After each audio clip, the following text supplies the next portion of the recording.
So what's up guys? Maayong buntag po sa atong tanan guys. Karon guys, paminawan ni akong istorya guys kay serious ni guys. Gusto lang na akong ipaabot ang ako ang kinasingkasing nga pasalamat kay Liman sa TikTok. Grabe guys, sobra po akong yun talaga nga nalipay ko sa iyang gihatag, dili ko makasabot sa akong gibati. Nalipay ko nga naluha ko.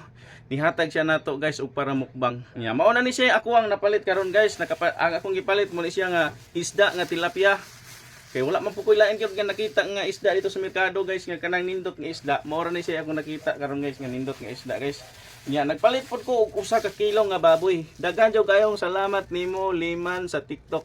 Nag-message siya sa ato nga mohatag siya og pangmukbang nato, mohatag daw siya og gamay nga pangmukbang. Pero grabe, sobra jud kong nagpasalamat. Abi nako og gamay lang tinuod ang iyang ihatag mga idol. Pero pag nakita nako mga idol sa tinuod jud ning akong istorya mga idol, mura jud kog naluha. Nakaingon jud ko hala kadakuha idol. Dako gyud kayo ang iyang gihatag mga idol. Mo ni nagapalita og usa ka kilo nga baboy karon. Unya nagapalita aning isda nga tilapia usa ka kilo og 1/4 na siya mga idol. Nya nagpalit ay pod ko og kaning lato. Kilami man siyang lato nga kilawon. Nya naapod ko ay kanang lukot. Atuan ni siyang kilawon mga idol. Nya gawas pa na mga idol, nagpalit po kog mantika kay para luto sa tuang tilapia. Ato siyang pirituhon. Hindi nagpalit ko og mga lamas para sa tuang baboy. Nagpalit ko og ahos. Nakoy ahos mga idol. Nagpalit po ko og bombay o kanang mga liso nga laurel o dahon nga laurel. So mo ni siya mga idol. Nagpasalamat ko og dako kay Liman sa TikTok. Nakakita siya sa atong video mga idol niya. Nag-message siya sa tuang nga na siya ihatag daw nato nga para mukbang. Daghan jud kayong salamat nimo idol Liman. Pasensya na gyud kayo kay ako dili kayo kumayong mga istorya sa social media. Dili kayo kumayong mga istorya mo na nga tagsar gyud mo na akong makakita nga mo istorya ko dinhi sa kamera. Kay dili jud ko maayo nga mo istorya pero idol, ang ako ang pagpasalamat gikan sa ako ang kasing-kasing.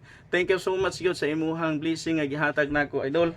O niya mao na ni siya mga idol, ako ang gipalit mga idol sa ako ang imumukbang karon. Ako ani siyang lutuon mga idol. Siya mga idol, ako ani siya karon nga lutuon. So mayong buntag natong tanan. So thank you so much kay Liman sa TikTok. Og nakita mo ani nga video guys, please suportahan nato si Liman guys. Grabe nakapabuting puso. Mabutan gyud guys si Liman guys kay wala ko kailan niya guys, wala po ko kapangutanan niya guys ug unsay ngalan niya sa Facebook para ma-shout out nako siya sa Facebook.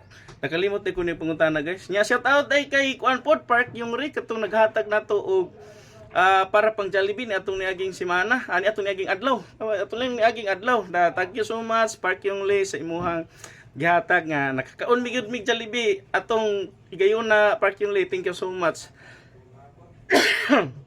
Excuse me. So, dili na lang nako ni tason. So daghan kayong salamat nimo Liman. Lutuon ako ni siya karon mga idol.